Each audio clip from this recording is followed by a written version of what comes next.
Welcome back to Ladies of Another View, and I want to welcome back one of our favorite guests, Craig Rucker with CFACT, Committee for Constructive Tomorrow, founder and president. Welcome back to the show, Craig. Oh, always great to be on. Well, we like to talk about green energy and the problems and the scams, and we're gonna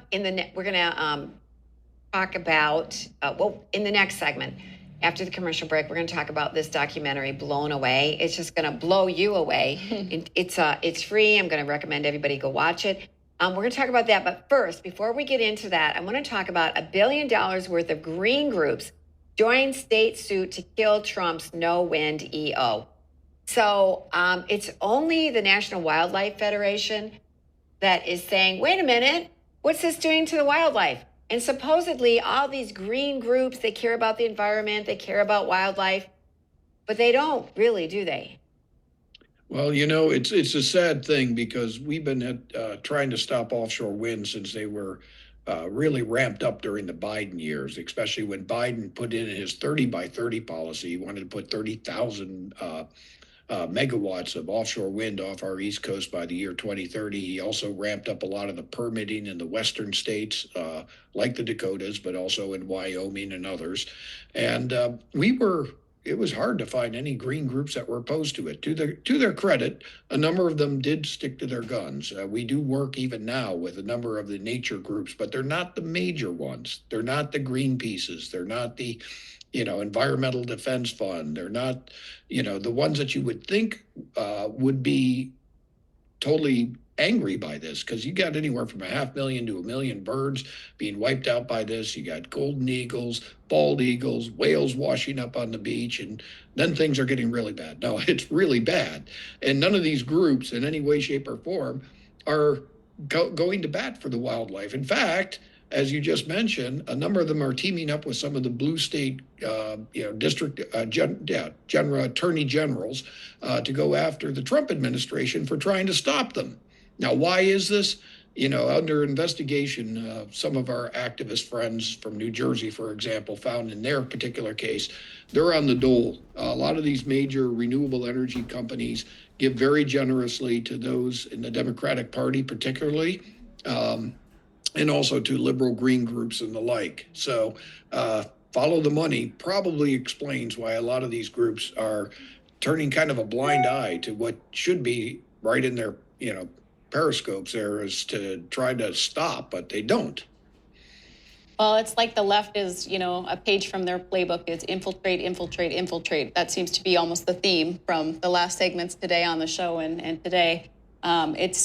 It's horrifying to me. When you look back at some of those original groups like Sierra Club and stuff, some of the originating, I'm sure they must be just turning over in their graves, seeing what's being done to all of their hard work and efforts over the years. Now, let's talk a little bit about some of the bird population and what's happening with eagles, what's happening with bats, with some of these wind farms.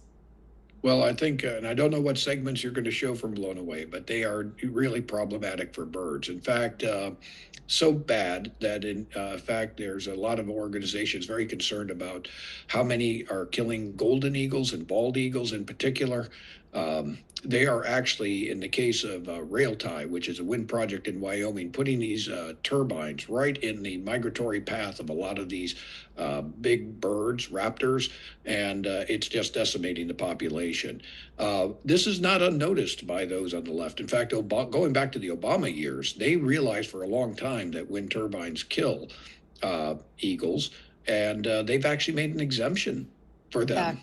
The wind turbines are given an exemption, nobody else is. Now, this flies in the face of the Migratory Bird Eagle Act and the Bald Eagle Protection Act. These are things that if a fracking site killed even one eagle, the whole place would be shut down for a few months and investigated. But wind turbines are given kind of a pass in that. And similarly with the whales and dolphins, porpoises, sea turtles off our shores, wind is allowed to have a take. They actually use that term by the Bureau of Ocean Energy Management. They are allowed to harass and potentially kill a certain number of them without any liability. There was an incident a while back in the Dakotas, I'm not sure which one, where a fracking site was shut down just because they found suspiciously dead Canadian geese and a couple phoebes, and they were shut down for months. Any type of energy system that the green left doesn't like, they'll shut you down for just small infractions. But for their favorite energy sources, what's a few dumb whales, what's a few stupid eagles or bats or endangered species? Because we have to save the Earth from what they believe is climate change. And in this documentary, Blown Away, they actually show some of the wind energy people putting up turbines and removing eagles' nests, taking them down. They don't care. And the government doesn't do anything. They're just like, okay, that's fine because you're wind energy. It's okay because it's follow the subsidy. Yeah, it is totally follow the money. And you thought some of these people actually were honest and they really did care about the environment, but they care more about money. We're going to take a break right here because I want to look at some of the clips from Blown Away, and then we'll talk about that. So don't go away. Hello and welcome to the MHA Interpretive Center. It's the perfect stop along the Lewis and Clark Trail and the cultural hub of the Mandan, Hiraadza, and Arikara Nation. Nestled along the shores of Lake Sagaguia in Newtown, North Dakota, 1 mile west of the Four Bears Casino. You can enjoy amphitheater performances, art exhibitions, and educational workshops utilizing our living cultural center. Enjoy some coffee, browse our gift shop, and learn about the original people of this land. Learn more at mhanation.com/interpretive center. West River Equipment of Mandan is here to help you maintain peak productivity in your operation. As an authorized dealer for many high-quality equipment lines, we have the new and used equipment it takes to make your farming, ranching, or construction operation profitable and efficient. West River Equipment also has the parts on hand and the experienced technicians in our shop to get your equipment back in action fast. Find what you need at West River Equipment on Old Red Trail in Mandan. I'm $27,000 in credit card debt. Okay. You have to radically do something different, because if you keep doing what you've been doing, you're going to keep getting what you've been getting. Now's not the time to be doing math. The time to be doing math was when we didn't go into $200,000 of debt. If you are freaked out and you're stuck in these debt payments and you think it has to be a part of your life, it doesn't.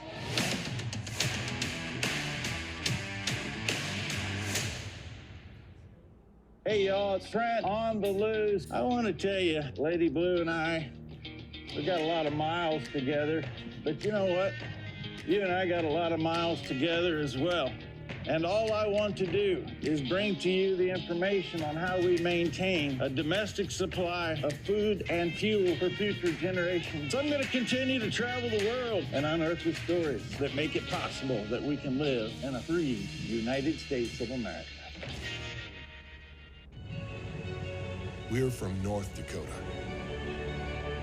where 12,000 workers bring electricity to 2 million customers and provide over $5 billion in economic activity to the state, while reclaiming 22,000 acres of land. This is coal country.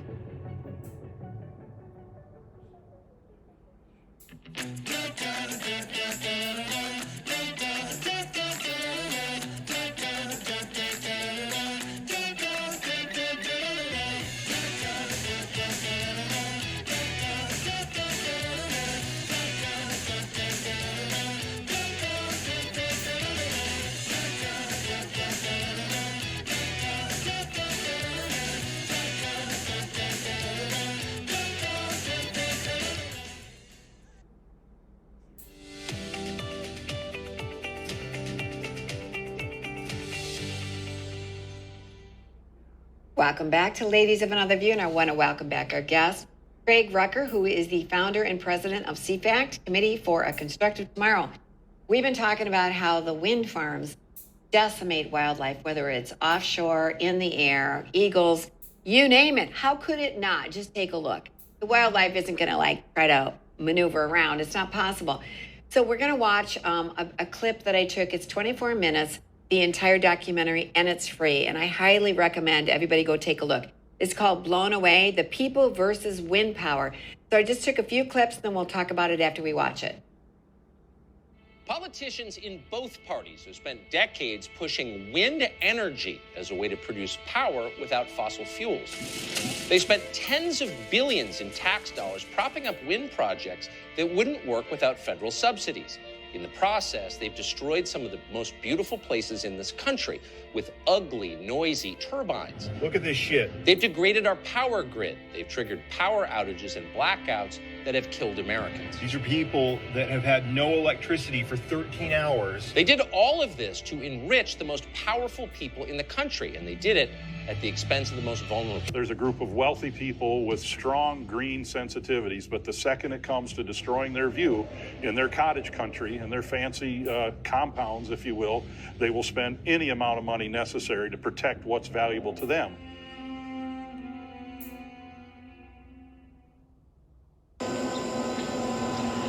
The consequence of this affluent NIMBYism is that the high cost of green energy falls on poorer places like rural Iowa, home to Mike and Tanya Lamb. Come on in, welcome, come on in.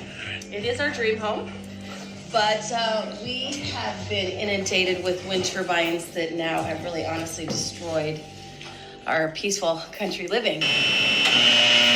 The Lambs built their home on 120 acres in western Iowa back in 2006. For more than a decade, they were happy there. But then, in 2019, the wind farms came. This is our view from our dare table. Turbines every direction. And, you know, we get a lot of shadow flicker in here, too. I mean, just imagine being in a room and someone's turning the light switch on and off, on and off, on and off. I mean, and it's in the middle of the day. Well, it's actually in the morning is when it's the worst. Commercial fishing in the United States is hundreds of years old. It's one of the, if not the oldest industry in this country. And you're talking about displacing it for a 25 to 30 year wind project, which will bring with it permanent loss of the ocean, permanent ocean industrialization.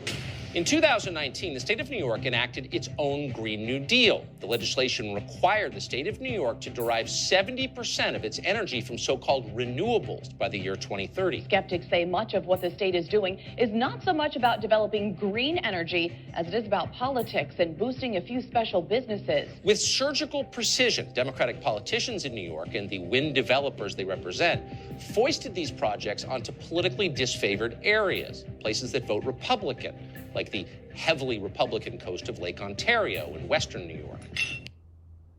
That is outrageous that they put the wind turbines up in Republican areas in New York.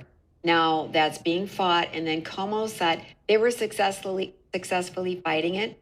So he is trying to write legislation that says we get to decide. You cannot politically pressure an area not to have the wind turbine put up, and I think it's still in court. Do you know, Craig? It is. As a matter of fact, it's been replicated in other states. Michigan did the same thing to its local opposition because they were having problems putting in solar farms and wind farms.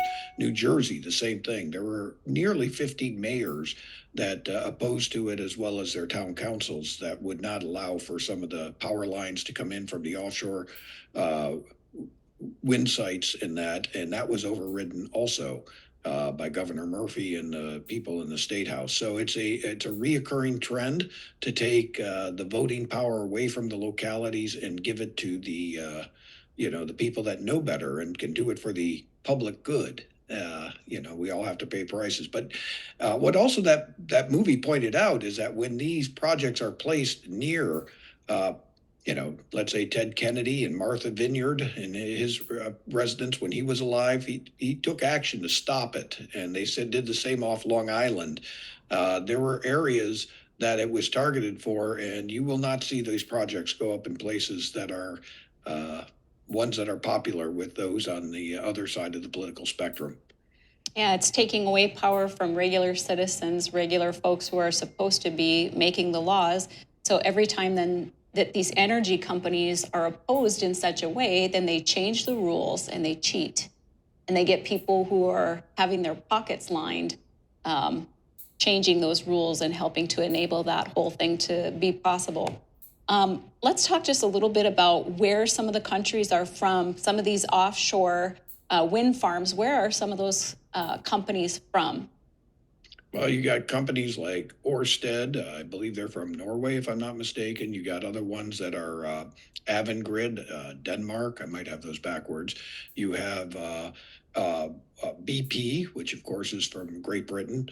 Most of these firms that are the ones that are putting in these projects are from European nations. They are the ones, because Europe, of course, has gone crazy putting in renewable energy projects. They're paying the price for it now, and in some cases backtracking. But these companies are very aggressive at getting American contracts. And when Biden aggressively went after it in his time, and a lot of these governors from various blue states, they gave the contracts to Europeans. Now, some have gotten crafty and they've become half U.S. or not quite half, but they'll give them like 40% or something like that shares, and they'll rename themselves U.S. Wind when they're not really even owned by U.S. companies.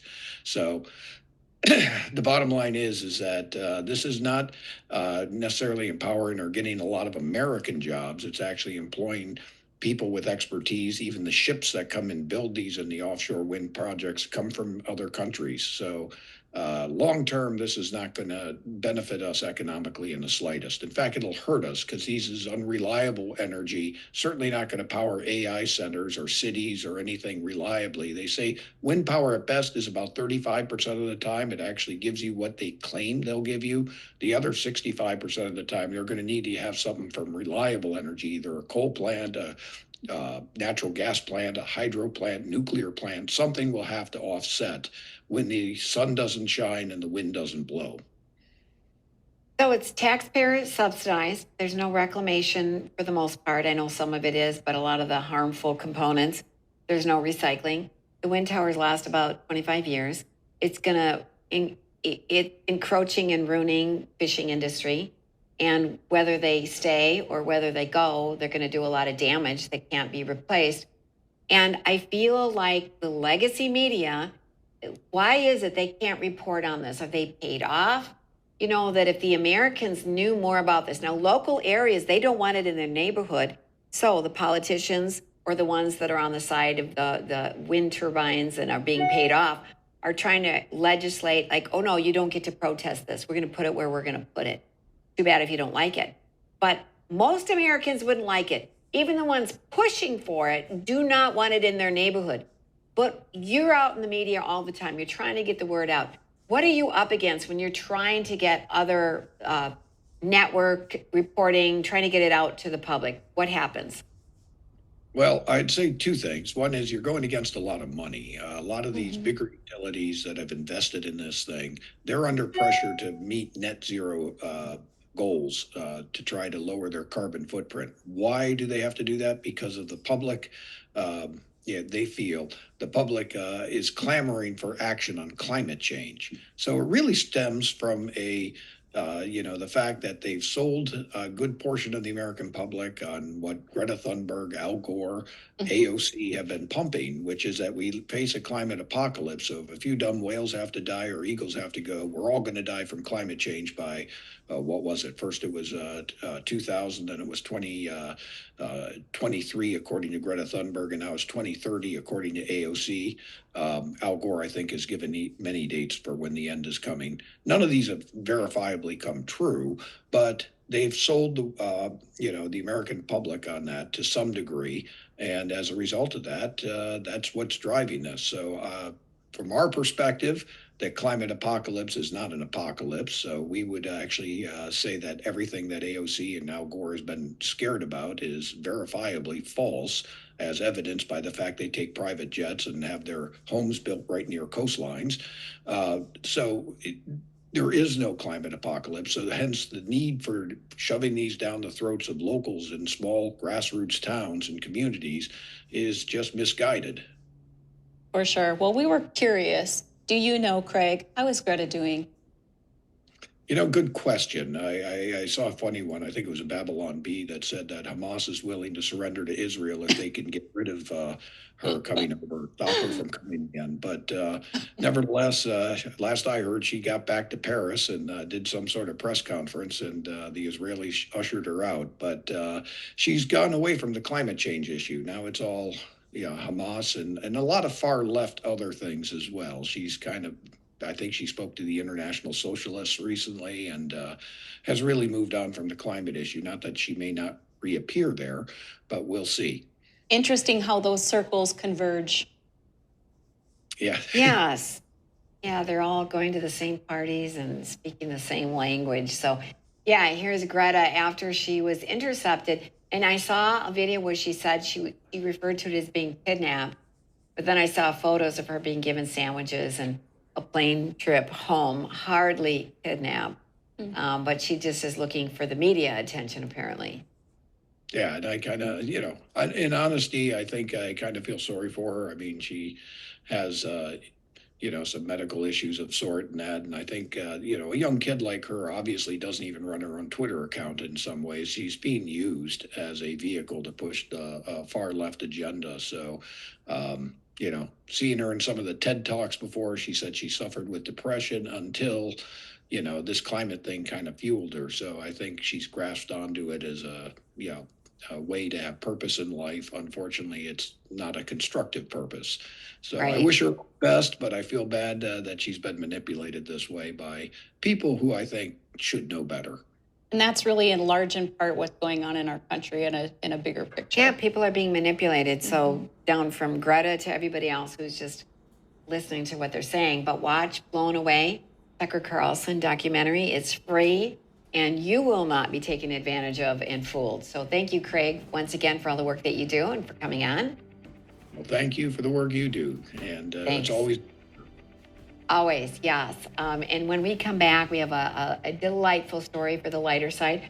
A retired woman who went around helping other people and ended up getting helped in return. So don't go away.